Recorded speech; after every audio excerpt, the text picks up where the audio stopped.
Episode 1257 से 1259 reborn in martial world यह story मेरे चैनल एडिशन पर अपलोड किए गया है। चलिए शुरू करते हैं। अगला एपिसोड के लिए फटाफट 7 के सब्सक्राइबर करवा दो। वास्तव में मैं भी यही सोचता हूँ, गुनीत ने अपने प्रत्येक शब्द पर जोर देते हुए कहा। आश्चर्यजनक रूप से वो तीव्र ऊर्जा भी छोड़ रहा था और एक तलवार को संघनित कर रहा था। स्लैश स्लैश दक्ष की सेलेस्टियल स्टार तलवार गुस्से में थी क्योंकि यह अचानक बिजली की गूढ़ ऊर्जा उगलने लगी। बिजली की गूढ़ ऊर्जाएं तेजी से आगे बढ़ी, जिससे गुनीत में कुछ डर पैदा हो गया। बिजली गुनीत की तलवार की रोशनी से टकराई और उनकी ऊर्जाएं एक दूसरे के खिलाफ फट गई, लेकिन फिर भी सेलेस्टियल स्टार तलवार गुनीत के गले की ओर बढ़ती रही। मरो, गुनीत ने चिल्लाते हुए कहा। उसने अचानक अपनी ईश्वरीय जागरूकता से तीखी तलवार की रोशनी छोड़ी और अपनी ईश्वरीय जागरूकता से तीखी तलवार को संघनित किया। इस समय उसके पास अपनी ईश्वरीय जागरूकता का उपयोग करने के अलावा कोई विकल्प नहीं था। सेलेस्टियल स्टार तलवार और उसकी ईश्वरीय चेतना आपस में टकराए। गुनीत हिंसक रूप से हिल गया। उसे लगा कि उसकी ईश्वरीय चेतना फटने वाली है। गुनीत को लगा कि अब उसका विनाश हो चुका है। उसे विश्वास नहीं था कि दक्ष की तलवार इतनी तेज हो सकती है। उसके पास अपनी पूरी ताकत लगाने का भी समय नहीं था। हालांकि गुनीत को एहसास हुआ कि वो अभी भी जीवित है। दक्ष ने अपनी सेलेस्टियल स्टार तलवार को वापस ले लिया था, जो अब उसके सिर के ऊपर तैर रही थी। दक्ष ने उसे नहीं मारा। गुनीत उदास लग रहा था क्योंकि उसने अपनी ईश्वरीय जागरूकता वापस ले ली। उसे अपमानित महसूस हो रहा था। वो स्वॉर्ड माउंटेन का एक शिष्य था, लेकिन फिर भी वो तलवारों की प्रतियोगिता में किसी से हार गया। भाई गुनीत, चिंता मत करो। उसने बस तुम पर अचानक हमला किया है। असली लड़ाई में तुम जीत सकते थे। गुनीत के साथ आए समूह के एक युवक ने कहा। उसने अधर्व सिटी में आने से एक क्षण पहले ही अपनी तलवार का बलिदान कर दिया था। यदि उसने ऐसा नहीं किया होता तो शायद वो जीत जाता। मैं तुम्हें गारंटी देता हूं कि अगर तुमने अपनी तलवार का बलिदान नहीं दिया होता तो परिणाम वही होते। तुम्हें अपनी तलवार निकालने का मौका भी नहीं मिलता। इसके अलावा तुम्हें दूसरा मौका भी नहीं मिलेगा। दक्ष ने शांति से कहा। भाई गुनीत, अगर तुम दृढ़ निश्चयी नहीं हो तो तुम तलवार योद्धा कहलाने के लायक नहीं हो। उसके बगल में खड़े व्यक्ति ने कहा। गुनीत भयभीत दिख रहा था। अगर वो अब पीछे हट गया तो यह उसकी कमजोरी का संकेत होगा। आखिरकार दक्ष साधना में उससे कमजोर था, इसलिए उसके लिए पीछे हटने का कोई कारण नहीं होना चाहिए। क्या तुम मरना चाहते हो? दक्ष ने उस व्यक्ति से कहा जो उसे उकसा रहा था। दक्ष जानता था कि उस व्यक्ति के इरादे क्या थे। अगर तुम मरना चाहते हो तो यहाँ आओ, दक्ष ने कहा। उसने ठंडी तलवार की ऊर्जा छोड़ी जिसने उस व्यक्ति को घेर लिया। उस व्यक्ति का दिल तेजी से धड़कने लगा। उसने भी भयानक ऊर्जा छोड़ी। हालांकि उस व्यक्ति की ऊर्जा धीरे धीरे कमजोर होती गई और अंततः गायब हो गई। वो प्रयास से कराहने लगा। वो महान शाश्वत आकाशीय महल के लिए आया था, इस दक्ष के खिलाफ लड़ने के लिए नहीं। चलो चलते हैं, उस व्यक्ति ने पीछे मुड़कर कहा और चला गया। गुनीत ने जाने से पहले दक्ष को एक गहरी और सार्थक नजर से देखा। वो चाहता था कि दक्ष के खिलाफ फिर से लड़ने से पहले उसकी ईश्वरीय जागरूकता स्थिर हो जाए। इसके बाद आसपास के लोग भी वहां से चले गए। फिर दक्ष ने अपना ध्यान वापस निषिद्ध क्षेत्र के प्रवेश द्वार पर लगाया। चलो चलें, दक्ष ने कहा और दूसरी जगह चला गया। राजबीर और लड़की ने उसका पीछा किया। लड़की ने सोचा कि दक्ष बहुत रहस्यमयी था। उसकी चमकदार तलवार बेहद शक्तिशाली थी। अगर दक्ष ने खुद को नियंत्रित नहीं किया होता तो वह गुनीत की ईश्वरीय जागरूकता को नष्ट कर सकता था और उसे मार सकता था। कुछ समय बाद दक्ष और अन्य लोग कुछ 100 मीटर दूर चले गए, जो अभी भी निषिद्ध क्षेत्र की परिधि पर था। सेलेस्टियल स्टार तलवार लगातार गूंजती और हिलती रही। ये हवा और शून्य क्षेत्र की ऊर्जाओं से घिरी हुई थी। ये गड़गड़ाहट से भी घिरी हुई थी। यह निषिद्ध क्षेत्र के अंदर रोशनी से खुद को बचाने के लिए तैयार हो रही थी।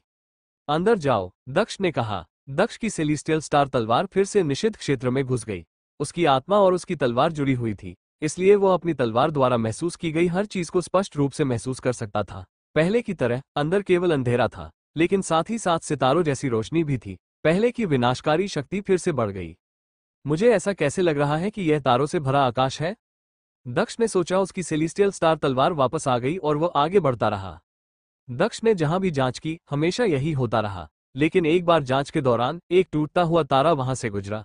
उसके दिखने के साथ ही वहां और भी रोशनी दिखाई देने लगी, जिसमें विनाशकारी ऊर्जाएं थी। क्या भयानक ताकत है, दक्ष ने कांपते हुए सोचा। उसने अपनी सेलेस्टियल स्टार तलवार को वापस बुलाया और भौहें सिकोड़ ली। ऐसा लग रहा था कि अपनी ताकत के साथ वो मूल रूप से निषिद्ध क्षेत्र में नहीं जा सकता था। दक्ष, तुम निषिद्ध क्षेत्र की खोज क्यों कर रहे हो? राजबीर ने पूछा। उसे समझ नहीं आया। चूंकि दक्ष को पता था कि अंदर क्या है, तो उसे लगातार उस पर नजर रखने की क्या जरूरत थी? क्या अंदर कोई छुपा हुआ रहस्य था? क्योंकि शाश्वत आकाशीय सम्राट के शिष्यों ने पूरे शहर की खोज की और कुछ भी नहीं पाया, इसलिए निषिद्ध क्षेत्र में कुछ होना चाहिए। दक्ष ने कहा। राजबीर और लड़की की आंखें चमक उठी। दक्ष होशियार था। जब उन्होंने इस बारे में और सोचा तो उन्हें भी लगा कि यह बहुत संभव है, अन्यथा सम्राट के शिष्यों को अधर्व सिटी में कहीं भी कुछ क्यों नहीं मिला। बेशक ये केवल एक अनुमान है, लेकिन हम इसे नजरअंदाज नहीं कर सकते, दक्ष ने कहा जब उसने देखा कि दोनों चिंतित दिख रहे थे। वास्तव में ये संभव है, लेकिन भले ही शाश्वत आकाशीय सम्राट अंदर जा सके, हम निश्चित रूप से नहीं जा सकते। अगर शाश्वत आकाशीय सम्राट अपने महल को छुपाना चाहता था तो लोग क्यों कहते हैं कि वह एक वंशज की तलाश कर रहा था। राजबीर ने पूछा। अभी भी कुछ चीजें थी जो उन्हें समझ में नहीं आई। अगर अफवाहें सच हैं तो निषिद्ध क्षेत्र में जाने का कोई रास्ता जरूर होगा, दक्ष ने कहा। फिर उसने कहा, इसलिए मैं स्थिति बदलने तक यही इंतजार करने का इरादा रखता हूँ। राजबीर, तुम क्या करना चाहते हो? मैं सिर्फ अनुभव प्राप्त करने आया हूँ, इसलिए मेरे मन में कुछ खास नहीं है। चूंकि तुम यहाँ रुकना चाहते हो, इसलिए मैं कुछ समय तुम्हारे साथ रहूंगा, राजबीर ने कहा। दक्ष और राजबीर अलग अलग परिस्थितियों में थे। दक्ष को शाश्वत आकाशीय सम्राट की ईश्वरीय जागरूकता प्राप्त थी, इसलिए वह जानता था कि महल के बारे में वे बातें सच थी। इसके अलावा उसने शाश्वत आकाशीय सम्राट के साथ संवाद किया था, जिसका मतलब था कि उसके पास महल में जाने और वास्तव में निषिद्ध क्षेत्र में जाने के मौके थे। कुछ दिनों बाद दक्ष अभी भी बाहर इंतजार कर रहा था। इस समय सेलिस्टियल स्टार तलवार ने फिर से निषिद्ध क्षेत्र में प्रवेश किया, लेकिन दृश्य वही था। विनाशकारी सितारा रोशनी थी, जिसने उसे तुरंत अपनी तलवार वापस खींचने के लिए मजबूर किया। दक्ष ने अपनी तलवार वापस बुला ली और सुराग खोजने के लिए इसका इस्तेमाल न करने का फैसला किया। इसके बजाय वो स्वप्न में साधना का अभ्यास करने के लिए निषिद्ध क्षेत्र से ज्यादा दूर नहीं, एक पर्वत श्रृंखला पर चला गया। समय बीतता गया और दक्ष के अलावा कई लोग इंतजार कर रहे थे। शायद वे दक्ष की तरह थे, क्योंकि उन्होंने 5 शाश्वत कांस्य प्लेटें प्राप्त की थी और उन्हें यकीन था कि महान शाश्वत आकाशीय महल निषिद्ध क्षेत्र में था। करीब 20 दिन बीत गए और अचानक निषिद्ध क्षेत्र से एक आवाज आई। यह आवाज हाथी जैसी थी। हाथी की आवाज फिर से आए, किसी ने कहा। अचानक बहुत से लोगों की आंखें खुल गई। हाथी की आवाजें आम बात थीं, जिनके बारे में बहुत से लोग जानते थे। दक्ष, जो स्वप्न में साधना कर रहा था, अचानक अपनी आंखें खोलकर खड़ा हो गया। उसने निषिद्ध क्षेत्र को जिज्ञासा से देखा। मैं जाकर देखूंगा कि वो क्या था, दक्ष ने कहा। दक्ष को यकीन हो गया कि अंदर कुछ बदल गया है। उसने अपनी सेलिस्टियल स्टार तलवार निकाली, जो आकाश में उड़ गई। जैसे ही दक्ष करीब आया, विभिन्न प्रकार की शक्तियों ने उसकी सेलिस्टियल स्टार तलवार को घेर लिया, इससे पहले कि वो धुंध को भेदती हुई फिर से निषिद्ध क्षेत्र में प्रवेश कर जाती। अंदर वही चमकदार विनाशकारी रोशनी आई, लेकिन वहां टूटते तारों की बारिश भी हो रही थी। सेलिस्टियल स्टार तलवार हवा में उठी और अचानक दक्ष, जो बाहर था, भौचक्का रह गया। उसने एक विशाल सुनहरा हाथी देखा, जो पूरी दुनिया को हिलाने में सक्षम लग रहा था। वो हाथी महान पृथ्वी दानव वानर से भी बड़ा है, दक्ष ने सोचा। वो हाथी हवा में तैर रहा था। लोगों को केवल निषिद्ध क्षेत्र के बाहर खड़े होना था, परिधि पर भी, और वे इसे देख सकते थे। सबसे दिलचस्प बात यह थी कि ऐसा नहीं लग रहा था कि हाथी जाना चाहता था, बल्कि ऐसा लग रहा था कि वो किसी चीज का इंतजार कर रहा था। शायद शाश्वत आकाशीय सम्राट ने उस हाथी को भेजा है, दक्ष ने सोचा। हाथी के नथुने से सुनहरी विनाशकारी रोशनी निकल रही थी। शायद अगर कोई योद्धा हाथी की पीठ पर चढ़ने में कामयाब हो जाता है तो उस पर विनाशकारी ऊर्जाओं द्वारा हमला नहीं होता। बस सेलिस्टियल स्टार तलवार हिंसक रूप से हिल गई और एक प्रकाश को चकमा देई। इसे फिर से छोड़ना पड़ा। यह वापस आ रहा था, जबकि दक्ष सोच रहा था कि क्या करना है। अचानक दक्ष ने फिर से भौहें सिकोड़ी, क्योंकि उसने बाहर एक इंसान को देखा, जो अविश्वसनीय गति से निषिद्ध क्षेत्र में कूद गया और हाथी की पीठ पर उतर गया। हाथी की तुलना में योद्धा काफी छोटा लग रहा था।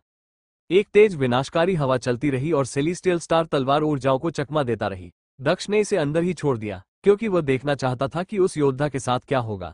वह हाथी शायद एक उच्च स्तरीय शाही जानवर था, शायद उससे भी ज्यादा शक्तिशाली, शायद वो एक महान शाही जानवर था। इसलिए दक्ष ये देखना चाहता था कि क्या हाथी अपनी पीठ पर बैठे योद्धा पर हमला करने वाला है या कुछ अप्रत्याशित करने वाला है। हालांकि हाथी शांत लग रहा था और अपनी पीठ पर एक मजबूत योद्धा को देखकर उसे कोई आश्चर्य नहीं हुआ। सेलिस्टियल स्टार तलवार निषिद्ध क्षेत्र से बाहर निकल गई।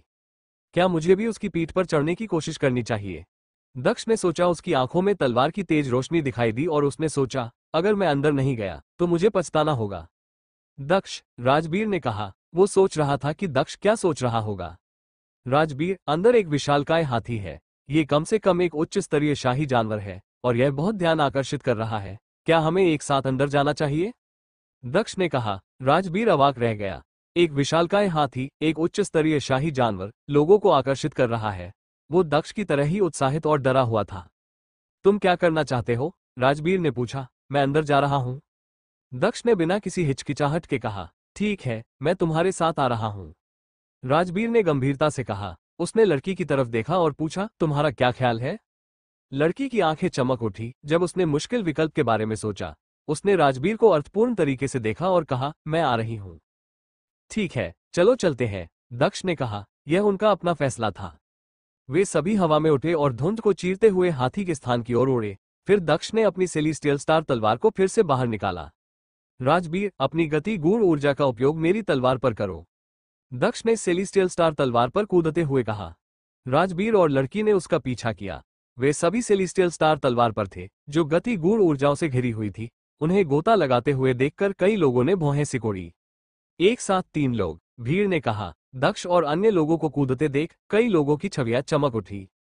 वे 3 लोग इतने मजबूत नहीं थे, केवल 9वें स्वर्गीय स्तर के 2 योद्धा और 8वें स्तर का 1 योद्धा। वे अभी तक ब्रह्मांडीय स्तर तक भी नहीं पहुंचे थे, लेकिन उन्होंने निषिद्ध क्षेत्र में जाने का साहस किया।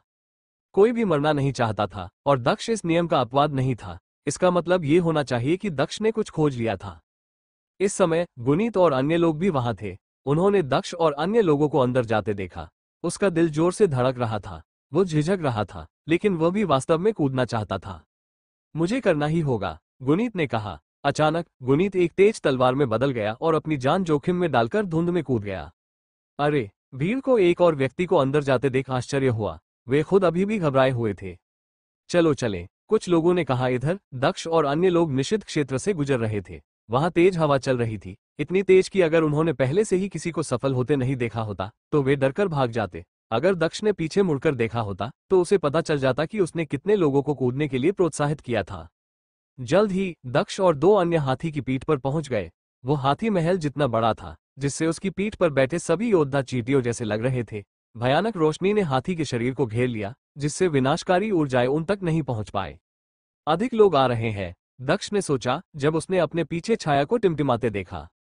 बेशक कुछ कमजोर लोग भी आए और भयानक और विनाशकारी ऊर्जाओं द्वारा तुरंत मारे गए। उनके शरीर का कोई निशान नहीं बचा। भीड़ ने सोचा, हाथी अभी भी नहीं जा रहा है। ऐसा लग रहा है कि वो और लोगों का इंतजार कर रहा है।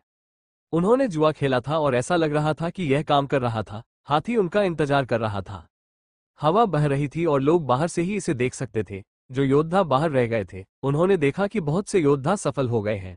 वे खुद को कैसे रोक सकते थे, खासतौर पर सम्राट? उन्हें भी कोशिश करनी थी। हवा बह रही थी और लोग बाहर से ही इसे देख सकते थे। जो योद्धा बाहर रह गए थे, उन्होंने देखा कि बहुत से योद्धा सफल हो गए हैं। वे खुद को कैसे रोक सकते थे, खासतौर पर सम्राट? उन्हें भी कोशिश करनी थी। 2 घंटे बाद हाथी की पीठ पर 100 से अधिक लोग सवार थे और हवा प्रत्येक मिनट के साथ डरावनी होती जा रही थी। अचानक हाथी ने चिंगार दी और अंततः वो चलने लगा। हाथी घुमा और रहस्यमय निषिद्ध क्षेत्र की गहराई की ओर प्रवेश की सुनहरी किरण की तरह निकल पड़ा। कुछ लोग अभी निषिद्ध क्षेत्र में पहुंचे ही थे कि हाथी चला गया। वे क्रोधित होकर बोले, नहीं, निषिद्ध क्षेत्र के अंदर का हिस्सा बहुत बड़ा था। विशाल हाथी अंधेरे में आगे बढ़ता रहा और हर कोई सितारों और चांद की रोशनी को देखता रहा। भीड़ ने सोचा, कोई आश्चर्य नहीं कि लोग निषिद्ध क्षेत्र से बाहर नहीं निकलते। हाथी के बिना हर कोई मर जाता। किसी ने एक दूसरे को परेशान नहीं किया। वे बस इधर उधर देखते रहे और चिंतित दिखे। स्लैश स्लैश स्लैश भयानक आवाजें उनके चारों ओर गूंज रही थी। हाथी भयानक ऊर्जाओं पर हमला कर रहा था, जिससे कई लोग ठंडे पसीने से भीग गए। अगर हाथी को मार दिया जाता तो वे भी मर जाते। अब उन्हें यकीन हो गया था कि वहां उच्च स्तरीय सम्राट भी जीवित नहीं रह सकते। अचानक हाथी ने फिर से चिंगार दी और सुनहरी रोशनी फिर से चमक उठी। हाथी के पैरों के नीचे सुनहरे निशान दिखाई दिए। यह क्या है? भीड़ ने सोचा। ओह नहीं, भीड़ ने सोचा। एक बहुत शक्तिशाली तूफान उनकी ओर बढ़ रहा था, जो भयानक विनाशकारी ऊर्जाओं से भरा हुआ था। बस अचानक हाथी के पैरों के नीचे के निशान चमकदार हो गए। भीड़ ने देखा कि निशान से निकलने वाली ऊर्जाएं उन्हें घेर रही थी। उनके मस्तिष्क में सुनहरी रोशनी दिखाई दी, बिल्कुल एक भ्रम की तरह। क्या अजीब ताकत है! यह एक डिप्लॉयमेंट मंत्र है, दक्ष ने सोचा, क्योंकि उसे अग्निर्थ के डिप्लॉयमेंट मंत्र याद आ गए। काचा, कुछ टूट गया। भीड़ को लगा कि उनके शरीर टूट रहे हैं। वे सभी हिंसक रूप से हिलने लगे, जिसमें दक्ष भी शामिल था। जैसे ही रोशनी ने उन्हें घेर लिया, ऐसा लगा जैसे उन्हें प्रकाश की गति से टेलीपोर्ट कर दिया गया हो। बूम बूम बूम धमाकों की आवाजें आई। दक्ष को डर था कि उसका शरीर फट जाएगा। डिप्लॉयमेंट कौशल से होने वाला दर्द बहुत गंभीर था। उसे ऐसा महसूस हुआ कि वो विचलित हो गया है, जैसे उसे हिंसक तरीके से इधर उधर फेंका जा रहा हो। दक्ष आखिरकार रुक गया और होश में आने की कोशिश की। उसने अपनी आंखें खोली और अपने चारों ओर पत्थर देखे। हालांकि काम करने के लिए लगभग कोई रोशनी नहीं थी। चट्टाने, दक्ष ने अपने दुखते शरीर को रगड़ते हुए सोचा। वो हवा में ऊपर उठा और आखिरकार उसे कुछ रोशनी दिखाई दी। वो एक पर्वत श्रृंखला में था जो चट्टानों से घिरा हुआ था। वो कुछ पल पहले कुछ चट्टानों से टकराया था, जिससे उसका दर्द समझ में आता है। दक्ष का मुंह खुला का खुला रह गया, क्योंकि आखिरकार उसे समझ आ गया कि क्या हो रहा था। अधर्व सिटी का निषिद्ध क्षेत्र एक छोटी सी दुनिया का प्रवेश द्वार था, लेकिन यह एक अविश्वसनीय रूप से खतरनाक प्रवेश द्वार था। उसने आसमान और अपने आसपास की तरफ देखा, लेकिन वहां कोई और नहीं था। ऐसा लग रहा था जैसे वे आसमान से आए हो। अगर इस छोटी सी दुनिया में अधर्व सिटी के अलावा कोई दूसरा प्रवेश द्वार नहीं है, तो यह उस जगह से कहीं अधिक भयानक है जहां से मैं आता हूं, दक्ष ने कहा। दक्ष ने जो समझा उसके अनुसार हाथी एक महान शाही जानवर था जो शक्तिशाली डिप्लॉयमेंट मंत्रों का उपयोग कर सकता था। हाथी को उन सभी पर डिप्लॉयमेंट मंत्र डालना था ताकि वे सभी सुरक्षित रहें, क्योंकि उन्हें एक गड्ढे में फेंक दिया गया था जिसके कारण वे यहां तक पहुंचे। दक्ष की छोटी दुनिया की तुलना में उच्च स्तरीय सम्राट आकाश को चीरकर निकल सकते थे, लेकिन शायद इस दुनिया के लिए ऐसा नहीं था। दक्ष ने कुछ मिनट सोचा और फिर आगे बढ़ गया। उसे पहले लोगों को ढूंढना था, क्योंकि जब वे गिरे थे तो उसने राजवीर और अन्य लोगों को खो दिया था।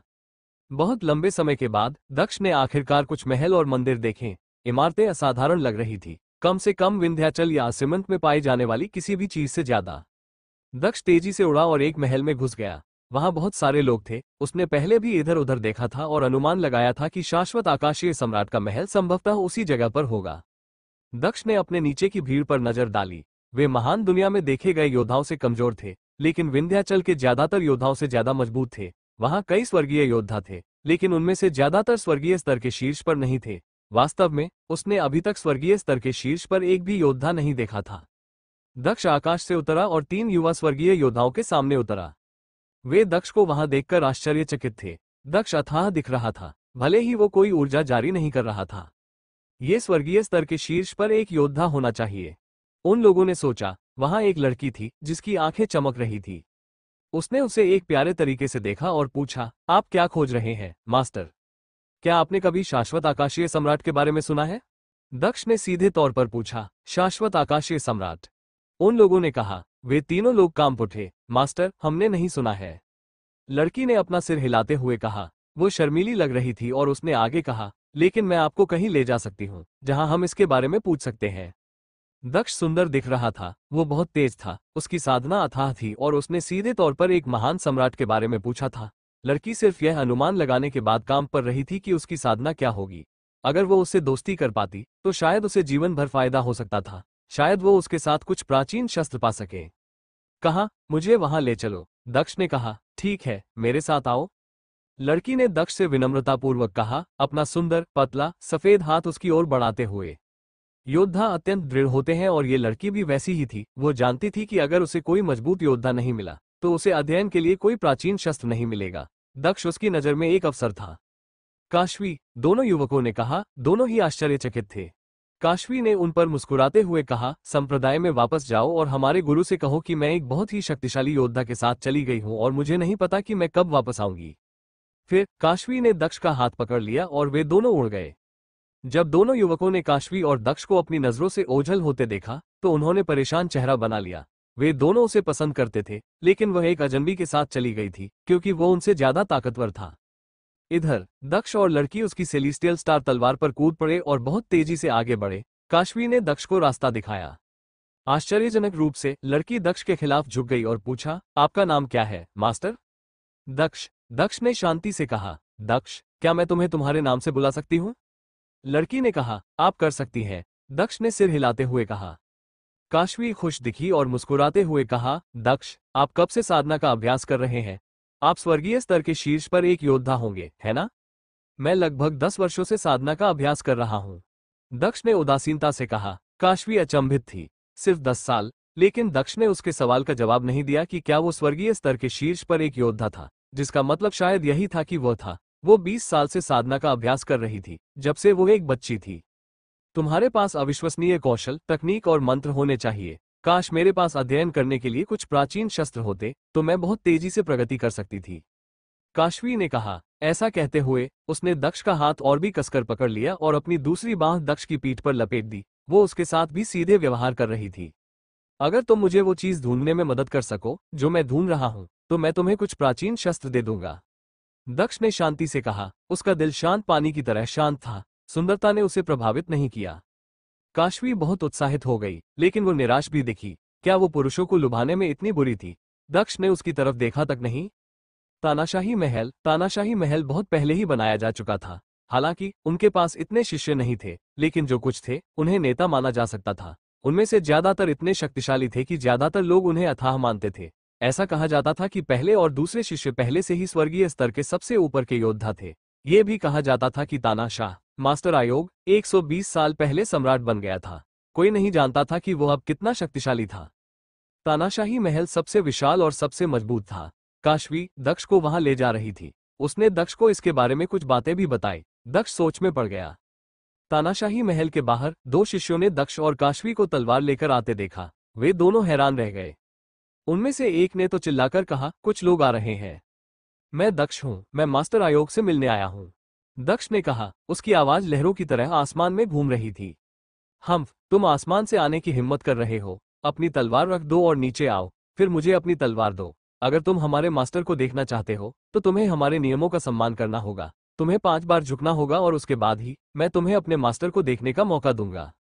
ताओवादी वस्त्र पहने एक गार्ड ने कहा। दक्ष ने भौहें सिकोड़ी। ये किस तरह के नियम थे? अपनी तलवार सौंप दो, 5 बार झुको, एक मौका। वास्तव में यह नियम है, लेकिन मजबूत लोगों के लिए हमेशा अपवाद होते हैं। मैं उनसे बात करने जाऊंगी, काशवी ने धीमी आवाज में कहा। उसने उन लोगों की ओर देखा और कहा, हमें आपके गुरु से कुछ पूछना है। मुझे उम्मीद है कि आप समझ सकते हैं। फिर काशवी ने एक अंगूठी निकाली और उसे गार्ड पर फेंक दिया। गार्ड ने अंगूठी की ओर देखते हुए मुस्कुराया। फिर उसने कहा, यदि आप अंदर जाना चाहते हैं तो आपको मुझे अपनी तलवार देनी होगी। दक्ष ने ठंडी आवाज में कराहते हुए कहा। वो व्यक्ति उसकी तलवार चुराने की कोशिश कर रहा था। तलवार की चमकदार रोशनी दिखाई दी और दक्ष ने गुस्से से चिल्लाते हुए कहा, मैं दक्ष हूं, मैं मास्टर आयोग से मिलने आया हूं। इस बार उसकी आवाज दूर तक फैल गई। इधर उस व्यक्ति ने दक्ष को ठंडे अंदाज में देखा और कहा, कितना दुस्साहस है। तुमने हमारे लोगों को परेशान करने की हिम्मत की, जो साधना कर रहे हैं। तुम जरूर मरना चाहते हो। दक्ष की आंखें चमक उठी। वो आगे की ओर कूदा और उसने बल छोड़ा, जिसने तुरंत उस व्यक्ति के शरीर को घेर लिया। फिर दक्ष ने ठंडे अंदाज में कहा, चले जाओ। उस व्यक्ति को दूर धकेले जाने पर जमीन हिल गई, जिससे उसे खून की खांसी होने लगी। होश में आने के बाद उसका चेहरा मौत की तरह पीला पड़ गया। दक्ष ने उसे तिरस्कार भरे अंदाज में देखा और कहा, एक दरबान मुझसे इस तरह बात करने की हिम्मत कैसे कर सकता है?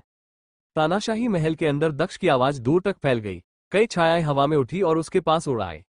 दक्ष को देखकर काशवी चौंक गई। उसने कभी नहीं सोचा था कि दक्ष इतना आक्रामक होगा। उसने महल के बाहर भी किसी को चोट पहुंचाई और बाकी सभी को परेशान किया।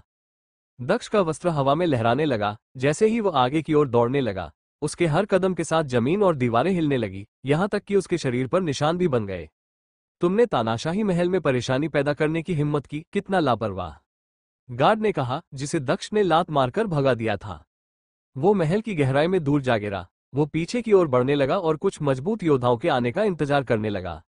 बेवकूफी भरी बात, दक्ष ने कहा। दक्ष ने गार्ड पर और अधिक बल छोड़ते हुए आगे की ओर दौड़ना जारी रखा।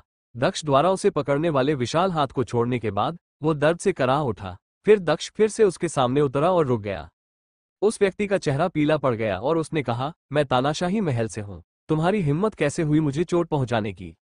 विशालकाय हाथ ने उस पर हमला किया, जिससे उसे अधिक खून की खांसी हुई तथा उसके आंतरिक अंगों को गंभीर क्षति पहुंची। अंततः कुछ लोग वहां पहुंचे और दक्ष को घूरने लगे। तुम कौन हो? तानाशाही महल में बेपरवाही से काम करने की तुम्हारी हिम्मत कैसे हुई? उनमें से एक ने कहा। यह स्वर्गीय स्तर के शीर्ष पर एक योद्धा था। मैं दक्ष हूं और मैं तुम्हारे मास्टर से मिलने आया हूं। मैं तुम्हारे बेवकूफ दरबान से अपमानित होने नहीं आया हूं। मैंने अभी अभी उसे सबक सिखाया है। दक्ष ने ऊंची आवाज में कहा, वह पागल और अपमानजनक है। भाई चलो उसे मार देते हैं। गार्ड ने चिल्लाते हुए कहा। उसका चेहरा अब लाल हो गया था। दक्ष ने उसकी ओर देखा। उसका मुंह फड़क रहा था। दक्ष की आंखें काली हो गई और गार्ड का दृढ़ संकल्प अचानक खो गया। उसने तुम्हें कैसे अपमानित किया? स्वर्गीय स्तर के शीर्ष योद्धा ने पूछा। तानाशाही महल में कभी किसी ने लापरवाही से काम करने की हिम्मत नहीं की थी, लेकिन अब 8वें स्वर्गीय स्तर के एक योद्धा ने आश्चर्यजनक रूप से हिम्मत की थी। इसके अलावा उसने कहा कि वो उनके गुरु से मिलना चाहता था, भले ही उसने उनके रक्षक को घायल कर दिया हो। काशवी का चेहरा पीला पड़ गया। वो योद्धा बहुत ताकतवर था। वो स्वर्गीय स्तर के शीर्ष पर एक योद्धा था। भले ही दक्ष मजबूत था, लेकिन वो शायद उनसे निपट नहीं सकता था। मास्टर, दक्ष तानाशाही महल के नियमों को नहीं समझता है। गार्ड ने कहा कि वह चाहता है कि वो 5 बार झुके, इसलिए उसने उसे क्रोधित कर दिया। उसने जो किया उसका मतलब यह नहीं था। काशवी ने समझाया। उस व्यक्ति ने ठंडे स्वर में मुस्कुराते हुए दक्ष से कहा, चूंकि यह ऐसा ही है, इसलिए बाहर जाओ और 5 बार झुको, फिर तुम जा सकते हो और हम ये सब भूल जाएंगे। उस व्यक्ति ने ठंडे स्वर में मुस्कुराते हुए दक्ष से कहा, चूंकि यह ऐसा ही है, इसलिए बाहर जाओ और 5 बार झुको, फिर तुम जा सकते हो और हम ये सब भूल जाएंगे। काशवी फिर से डरी हुई दिखी। वो जानती थी कि दक्ष झुकने वाला नहीं था। इसका मतलब था कि चीजें और भी खराब होने वाली थी। उसे अचानक दक्ष को वहां लाने का पछतावा हुआ। दक्ष ने आगे कूदने से पहले उसे ठंडे अंदाज में देखा। इस बार 2 विशाल हाथ दिखाई दिए, उनमें भी भयानक दानव रोशनी और बल था। वो योद्धा तानाशाही महल से तीसरा शिष्य था, लेकिन अपनी स्थिति के बावजूद वो भयभीत दिख रहा था। वो बता सकता था कि हमला कितना शक्तिशाली था। उसे चिंता थी कि वो केक की तरह कुचला जाएगा। 8वां स्वर्गीय स्तर, लेकिन वो इतना मजबूत कैसे हो सकता है? तीसरे शिष्य ने सोचा। उसने जितना संभव हो सके उतनी ऊर्जा और बल छोड़ा, और फिर उसे रोकने के लिए अपने हाथ आगे बढ़ाए। उनके आसपास के लोगों ने देखा कि तीसरा शिष्य दक्ष को रोक नहीं पा रहा था, इसलिए वे भी दक्ष की ओर झपटे। दक्ष के विशाल हाथों ने उसे कुचल दिया, जिससे जमीन हिल गई। तीसरे शिष्य का चेहरा लाल हो गया। उसके अंग ऐसे महसूस हुए जैसे वे फट गए हो, और वो धीरे से जमीन पर गिर गया। चले जाओ, दक्ष ने कहा और आगे बढ़ता रहा। सभी को लगा कि उनके चारों ओर मौत की ताकत भर गई है, जिससे वे रुकने को मजबूर हो गए। कितना शक्तिशाली! कोई आश्चर्य नहीं कि वो तानाशाही महल से शिष्यों का तिरस्कार करता है। काशवी ने दक्ष को देखते हुए आश्चर्य से अपनी खूबसूरत आंखें झपकाते हुए सोचा। दक्ष आसमान से उतरा और तीसरे शिष्य के पास जाकर बैठ गया। उसने उदासीनता से कहा, मैं तुमसे कुछ पूछने जा रहा हूं, और अगर तुमने और बकवास की तो मैं तुम्हें मार डालूंगा। दक्ष ने मृत्यु ऊर्जा छोड़ी, जिसने तुरंत तीसरे शिष्य को घेर लिया। दक्ष ने पूछा, महान शाश्वत आकाशीय महल कहाँ है, जिसमें शाश्वत आकाशीय सम्राट रहते थे? अब उसकी आंखें काली हो गई थी, जिससे तीसरे शिष्य का दृढ़ संकल्प प्रभावित हो रहा था। शाश्वत आकाशीय सम्राट, महान शाश्वत आकाशीय महल। तीसरे शिष्य ने कहा। तीसरा शिष्य उलझन में था। उसने 9 द्वीपों के महाद्वीप में ऐसे सम्राट के बारे में कभी नहीं सुना था। मुझे नहीं पता, मैंने उसके बारे में कभी नहीं सुना। तीसरे शिष्य ने घबराकर कहा। वह झूठ बोलने की हिम्मत नहीं कर सकता था। वो कभी भी मर सकता था, और दक्ष ने उसके दृढ़ संकल्प को भी नुकसान पहुंचाया था। इस महाद्वीप में सबसे शक्तिशाली योद्धा कौन है, और सबसे शक्तिशाली डिप्लॉयमेंट मंत्र कौन डाल सकता है? दक्ष ने पूछा। सम्राट धर्वेश ने विंध्याचल और असिमंत में धीवर परिवार और लोक्या साम्राज्य को नियंत्रित किया। हो सकता है कि शाश्वत आकाशीय सम्राट का इस छोटी सी दुनिया में कोई और नाम हो। ब्रह्मांड का महान सम्राट, तीसरे शिष्य ने कहा। उसने आगे कहा, वास्तव में ये ब्रह्मांड का महान सम्राट है। 9 द्वीपों के महाद्वीप में उसके पास सबसे अच्छे डिप्लॉयमेंट मंत्र और साधना है, लेकिन वो 9 द्वीपों के महाद्वीप में शायद ही कभी दिखाई देता है। शाश्वत आकाशीय सम्राट, ब्रह्मांड के महान सम्राट। दक्ष फुसफुसाया, क्या वो वही व्यक्ति था? ब्रह्मांड के महान सम्राट का महल कहाँ है? दक्ष ने पूछा। आशंक सिटी के अंदर ब्रह्मांड का एक महल है, जहां ब्रह्मांड का सम्राट रहता है। हालांकि मुझे नहीं पता कि आप यही खोज रहे हैं या नहीं। तीसरे शिष्य ने कहा। इसी समय दक्ष के पीछे अचानक कुछ ताकत प्रकट हुई। भाइयों, तीसरे शिष्य ने कहा। सभी ने आने वाले योद्धाओं को सम्मानपूर्वक देखा। वे दोनों स्वर्गीय स्तर के सबसे ऊपर के योद्धा थे। संभवतः उनके पास स्वर्गीय स्तर या उससे नीचे कोई दुश्मन नहीं था, खासकर उनमें से एक जिसकी ताकत पहले से ही 1000 गुना ज्यादा थी। बूम! दूसरा शिष्य आगे की ओर भागा। उसकी गूढ़ ऊर्जा पृथ्वी की गूढ़ ऊर्जा निकली, जो अधिकतम स्तर पर थी। ये ब्रह्मांडीय ऊर्जा बनने से बस एक कदम दूर थी। दक्ष हवा में उठा और काशवी को अपने पीछे धकेल दिया। चले जाओ, दक्ष ने कहा। दूसरे शिष्य ने पृथ्वी की गूढ़ ऊर्जा को छोड़ना जारी रखा। ऐसा प्रतीत हुआ कि वो दक्ष पर पहाड़ फेंक रहा था। जो लोग मुझे रोकने की कोशिश करेंगे वे मर जाएंगे, दक्ष ने कहा। अचानक उसने 1000 गुना बल छोड़ा। दूसरा शिष्य अचानक डर गया, लेकिन उसने खुद को नियंत्रित करने की कोशिश। दूसरे शिष्य ने सोचा, स्वर्गीय स्तर पर उसका भी कोई शत्रु नहीं है। दक्ष ने एक और कदम आगे बढ़ाया, जिससे दूसरे शिष्य का मुंह फड़कने लगा। अचानक वो एक तरफ हट गया और दक्ष को जाने दिया। उसे रोकने के लिए कौन पागल था? दक्ष ने उसकी तरफ देखा तक नहीं। अब उसके सामने कोई और था, पहला शिष्य। वो उस जगह के सम्राट के अलावा सबसे ताकतवर था। उस व्यक्ति ने कहा, क्या तुम्हें लगता है कि तुम जीवित बच पाओगे? दक्ष आगे बढ़ता रहा। तभी उसके ऊपर एक विशाल हाथ प्रकट हुआ। फिर वो एक भ्रम में बदल गया। मरो, पहले शिष्य ने कहा। पहले शिष्य ने न केवल 1000 गुना बल से, बल्कि उच्चतम स्तर की गूढ़ ऊर्जा से हवा में मुक्का मारा। महान पृथ्वी विनाश, दक्ष ने कहा। वो हवा की तरह आगे बढ़ा और पहले शिष्य को मुक्का मारा। इसके तुरंत बाद माहौल शांत हो गया। हर कोई घबराकर लड़ाकों को देख रहा था। वूश! दक्ष हवा की तरह आगे बढ़ता रहा और काशवी को अपने साथ लेकर दूर चला गया। पहले शिष्य का शरीर धीरे धीरे चटकने लगा। कुछ गड़गड़ाहट की आवाजों के बाद वह फट गया। पहला शिष्य सम्राट के अलावा सबसे शक्तिशाली था। बहुत से लोग उसका सम्मान करते थे और उसकी प्रशंसा करते थे, लेकिन उसकी मृत्यु बहुत दुखद तरीके से हुई। दक्ष कितना शक्तिशाली था? तानाशाही महल के अंदर मौजूद हर कोई दक्ष को जाते हुए देख रहा था। उनके दिल लगभग धड़क रहे थे और उनके कपड़े पसीने से भीगे हुए थे। वो मुक्का, महान पृथ्वी विनाश, बहुत शक्तिशाली था। योद्धाओं में से एक ने कहा। इधर दक्ष को इसकी परवाह नहीं थी कि वे लोग क्या कह रहे थे। उसे वह मिल गया जो वह चाहता था और अब वो वहां से निकल चुका था। ब्रह्मांड का महान सम्राट इस छोटी सी दुनिया का सबसे शक्तिशाली योद्धा था। क्या ये बहुत संयोग था? 7 दिन बाद दक्ष तलवार पर सवार होकर आश्रम सिटी के ऊपर आसमान में पहुंचा। वह आखिरकार पहुंच गया था। उसका वस्त्र हवा में लहरा रहा था। काशवी दक्ष को प्रशंसा से देखने से खुद को रोक नहीं सकी। कुल मिलाकर काशवी दक्ष को समझ नहीं पाए। उसे ये भी नहीं पता था कि उसकी दुनिया 9 द्वीपों के महाद्वीप का एक छोटा सा हिस्सा मात्र थी।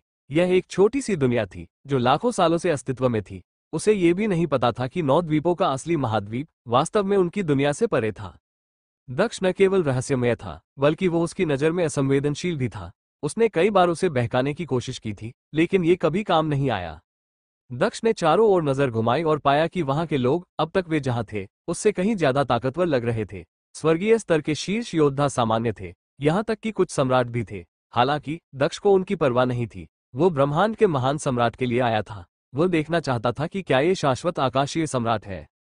चलो महान शाश्वत आकाशीय महल में चलते हैं, दक्ष ने कहा। फिर वे आकाश से नीचे उतरने लगे। जैसे ही वे नीचे उतरे, एक स्वर्गीय योद्धा उनके पास आया और बोला, महामहिम। उस योद्धा ने दक्ष का निरीक्षण किया था और अनुमान लगाया था कि वो संभवतः स्वर्गीय स्तर के शीर्ष का योद्धा था, इसलिए उसने सम्मानजनक व्यवहार करने का निर्णय लिया था। क्या आप कृपया मुझे बता सकते हैं कि ब्रह्मांड का महल कहाँ है? दक्ष ने पूछा। फिर से ब्रह्मांड का महल, उस योद्धा ने कहा। वो योद्धा आश्चर्यचकित हो गया। दक्ष ने उसे अजीब तरीके से देखा और पूछा, तुमने इसे ऐसे क्यों कहा? मास्टर, बहुत से लोग ब्रह्मांड के महल के लिए यहाँ आए हैं, लेकिन मुझे नहीं पता कि क्यों। उस व्यक्ति ने धीमी आवाज में कहा। उसने ब्रह्मांड के महल की दिशा में इशारा किया। फिर दक्ष हवा में उठ खड़ा हुआ। उसके दिमाग में कई विचार चल रहे थे। वो यहाँ पहुंचने वाला पहला व्यक्ति नहीं था।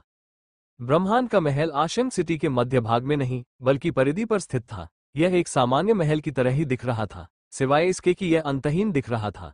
यह अतुलनीय रूप से विशाल और ऊंचा था। यह संभवतः इस छोटी सी दुनिया की सबसे बड़ी इमारत थी। दक्ष ब्रह्मांड के महल के सामने पहुंचा और आह भरी। प्रवेश द्वार पर सुनहरे अक्षरों में शाश्वत लिखा हुआ था। महान शाश्वत आकाशीय महल, दक्ष ने कहा। यह बिल्कुल वही महल था जिसे उसने 5 कांस्य प्लेटों का उपयोग करते समय देखा था, लेकिन भ्रम के कारण यह बहुत छोटा सा लग रहा था। शाश्वत, काशवी ने कहा। काशवी ने शब्द को देखा और याद किया कि दक्ष शाश्वत आकाशीय सम्राट की तलाश कर रहा था। क्या दक्ष शाश्वत आकाशीय सम्राट, ब्रह्मांड के महान सम्राट के बारे में बात कर रहा था? मैंने इसे पा लिया, दक्ष ने कहा। लेकिन उससे पहले कितने लोग वहां पहुंचे थे? दक्ष अचानक रोशनी से जगमगा उठा। उसने चारों ओर नजर घुमाई और पाया कि बहुत से लोग उसे घूर रहे थे। दक्ष ने विशालकाय हाथी में से कुछ को पहचान भी लिया, लेकिन वे पहले ही आ चुके थे। फिर भी वे बाहर ही खड़े थे, अंदर जाने की हिम्मत नहीं कर रहे थे। शाश्वत आकाशीय सम्राट के डिप्लॉयमेंट मंत्र भयानक थे। उनके डिप्लॉयमेंट मंत्रों ने कई लोगों को मार डाला था, इसलिए उन्होंने अंदर जाने पर विचार नहीं किया। वे हाथी की तरह ही अवसर की प्रतीक्षा कर रहे थे। यह वही है, किसी ने कहा। 2 लोगों ने दक्ष को पहचान लिया था। दक्ष ने पलटकर गुनीत और उन युवकों में से एक को देखा जिनके साथ गुनीत आया था। उन्हें लगा कि वे तेज है, लेकिन दक्ष ने और भी तेजी से पहुंचकर उन्हें चौंका दिया। मैं महल में जाना चाहता हूं, तुम्हें यहां मेरा इंतजार करना चाहिए, लेकिन अगर तुम नहीं रहना चाहती तो तुम बस चली जाओ, दक्ष ने काशवी से कहा। काशवी ने उसकी तरफ देखा और कहा, दक्ष तुम पागल हो, ये ब्रह्मांड के महान सम्राट का महल है। लोग अंदर जाने से डरते हैं और फिर भी तुम इसके बारे में 2 बार भी नहीं सोचते। हालांकि चाहे वो कुछ भी सोचे, दक्ष पहले ही महल की ओर चलना शुरू कर चुका था। उसके पास शाश्वत आकाशीय सम्राट की ईश्वरीय जागरूकता थी, इसलिए उसे कोशिश करनी ही थी, क्योंकि ब्रह्मांड का महान सम्राट संभवतः शाश्वत आकाशीय सम्राट था, तो क्यों न कोशिश की जाए। इधर सिर्फ काशवी ही चिंतित नहीं थी, बाकी सभी लोग भी हैरान थे। क्या उसके पास कोई योजना थी? ऐसा कहा जाता था कि शाश्वत आकाशीय सम्राट के पास 3000 महान डिप्लॉयमेंट मंत्र और 1 लाख छोटे डिप्लॉयमेंट मंत्र थे। वो उनके साथ सृष्टि की 10,000 चीजों की रक्षा कर सकता था। अगर उसने महल के अंदर उन मंत्रों को डाला होता तो वे आसानी से मर जाते। वे पहले से ही महल के बाहर थे। क्या वे वहां हमेशा के लिए इंतजार कर सकते थे? वे किसी के अंदर जाने का इंतजार कर रहे थे और अब दक्ष अंदर जा रहा था। महामहिम, इस समय किसी ने चिल्लाकर कहा। दक्ष रुक गया और उसने देखा कि यह बैंगनी रंग की पोशाक पहने एक बूढ़ा आदमी था जो उससे बात कर रहा था। वो धीरे धीरे उसकी ओर बढ़ा और मुस्कुराया। उसने कहा, शाश्वत आकाशीय सम्राट भयानक डिप्लॉयमेंट मंत्रों का जाप कर सकता था, फिर भी आप केवल 8वें स्वर्गीय स्तर तक ही पहुंच पाए हैं। क्या आपको अंदर जाने में डर नहीं लगता? दक्ष ने उसे शांत और स्थिर भाव से देखा, लेकिन मुस्कुराया। वह जानता था कि बूढ़ा आदमी यह जानने की कोशिश कर रहा था कि दक्ष का आत्मविश्वास कहां से आया है। मास्टर, साधना कभी कभी खतरनाक हो सकती है, लेकिन क्योंकि शाश्वत आकाशीय सम्राट ने यहाँ एक महान खजाना छोड़ा है, इसलिए मुझे कोशिश करनी चाहिए, खासकर ये देखते हुए कि मैं पहले से ही यहाँ हूँ। दक्ष ने शांति से कहा। ठीक है, मैंने कभी नहीं सोचा था कि इस दुनिया में ऐसे बहादुर युवा भी हैं। मैं तुम्हारा अनुसरण करूंगा, शायद हम एक दूसरे की मदद कर सकें। बूढ़े आदमी ने मुस्कुराते हुए कहा। दक्ष की नजर में बूढ़ा आदमी सिर्फ जोक मारने की कोशिश कर रहा था। जैसी आपकी इच्छा, मास्टर, दक्ष ने बेफिक्र होकर कहा। पहले आप, दक्ष ने कहा। पहले तुम, मैं तुम्हारे पीछे चलूंगा। इस तरह मैं तुम्हें पीछे से बचा सकता हूँ। बूढ़े आदमी ने उदासीनता से कहा। दक्ष ने सिर हिलाया और मुस्कुराया, फिर वह आगे बढ़ता रहा। वह जानता था कि बूढ़ा आदमी उसे केवल चूहे के रूप में इस्तेमाल कर रहा था, लेकिन वह योद्धा एक सम्राट था और दक्ष को नहीं पता था कि वो कितना शक्तिशाली था। चूंकि वो कुछ जानता है, तो चलो उसका पीछा करते हैं, गुनीत ने कहा, जो उन्हें देख रहा था। फिर युवक और वह दक्ष के पीछे चले गए। जब दूसरों ने ये देखा तो वे भी उनके पीछे चले गए। एक बार फिर दक्ष ने सभी को अपने पीछे चलने के लिए मना लिया था। हालांकि दक्ष को उनकी परवाह नहीं थी। फ्यू। दक्ष गेट के सामने आया और एक चमकदार सुनहरी रोशनी उसके शरीर को रोशन कर गई। फिर अचानक वो महल में था। दक्ष के सामने 4 दरवाजे थे। हर दरवाजे पर कुछ लिखा था, आकाश, पृथ्वी, जल, अग्नि। बूढ़े आदमी ने दक्ष का पीछा किया और चारों शब्दों को देखा। उसने मुस्कुराते हुए कहा, छोटे दोस्त, वो कौन सा दरवाजा है जिसे हम बिना मरे पार कर सकते हैं? शायद वे सभी सुरक्षित है, दक्ष ने कहा। बूढ़ा आदमी मुस्कुराया, लेकिन दक्ष ने जारी रखा, बेशक वे सभी घातक भी हो सकते हैं। बूढ़े आदमी को उस पर यकीन नहीं हुआ, इसलिए वो फिर से मुस्कुराया और बोला, शाश्वत आकाशीय सम्राट ने लोगों को आकर्षित करने के लिए ऐसा किया था, ताकि वे सभी संभवतः घातक ना हो। कौन सा सही है, छोटे दोस्त? उनमें से कोई भी, दक्ष ने उदासीनता से कहा। फिर वो पहला दरवाजा पार कर गया, जिसके ऊपर आकाश शब्द लिखा हुआ था। वो युवक निडर है। ऐसा लगता है कि उसे एहसास ही नहीं है कि हम उसका अनुसरण करके अविश्वसनीय चीजें प्राप्त कर सकते हैं, बूढ़े आदमी ने सोचा। हालांकि वो दक्ष से थक गया था, फिर भी उसने उसका पीछा किया। चलो चले, गुनीत ने अपने पीछे चल रहे लोगों से कहा। लगभग सभी ने आकाश का दरवाजा चुना। अगला एपिसोड जल्दी आएगा। तो सब्सक्राइब करो मेरे चैनल एडिशन को और हाँ, लाइक, कमेंट, शेयर करना ना भूले। मिलते हैं अगले एपिसोड में।